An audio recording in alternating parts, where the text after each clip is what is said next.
নমস্কাৰ দুটা খুব ধুনীয়া জোৰা লৈ আহিছো আপোনালোকৰ ওচৰলৈ আৰু বগা জোৰা বহুতেই বিচাৰি আছিল সেইবাবে এটা আৰু ধুনীয়া বহুত মৰম লগা বগা জোৰা লৈ আহিছো আসলটো হ'ব এনেকুৱা গাত এনেদৰে বুটা বসা থাকিব আৰু বহুত বেছি মৰম লগা মানে গৰমত পিন্ধিব পৰা বহুত বেছি ধুনীয়া বহুত বেছি মৰম লগা এটা জোৰা বগা জোৰা এইকেইদিন বহুতেই বিচাৰি আছে তাৰ পিছতে এইটো হৈছে পটিটো এইটো হৈছে ব্লাউজৰ পিচটো আৰু এইখন হৈছে মেখেলাখন আহল বহল দীঘল উখপাখ শকত সকলোৱে পিন্ধিব পৰা এযোৰ পিওৰ কটন একদম অসমীয়া হিপিনে হাতে বোৱা জোৰা তাৰ পিছত আৰু এটা খুব ধুনীয়া হেভি জোৰা এটা লৈ আহিছো পখিলা ডিজাইনটো বহুতেই ভাল পায় সেইকাৰণে আকৌ লৈ আহিছো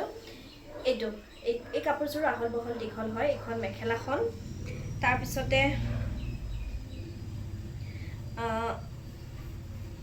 এইখন হল চাদৰখন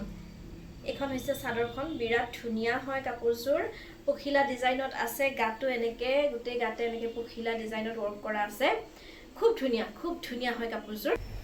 এটো হৈছে ব্লাউজৰ পিচটো কাপোৰযোৰ ধুনীয়াকে ৰেডি কৰি লোৱাৰ পিছত বিৰাট বেছি মৰম লাগিব আৰু এটো হৈছে পটিটো এই কাপোৰযোৰ যদি আপুনি নিজৰ কৰি ল'ব বিচাৰে আমাৰ সৈতে যোগাযোগ কৰিব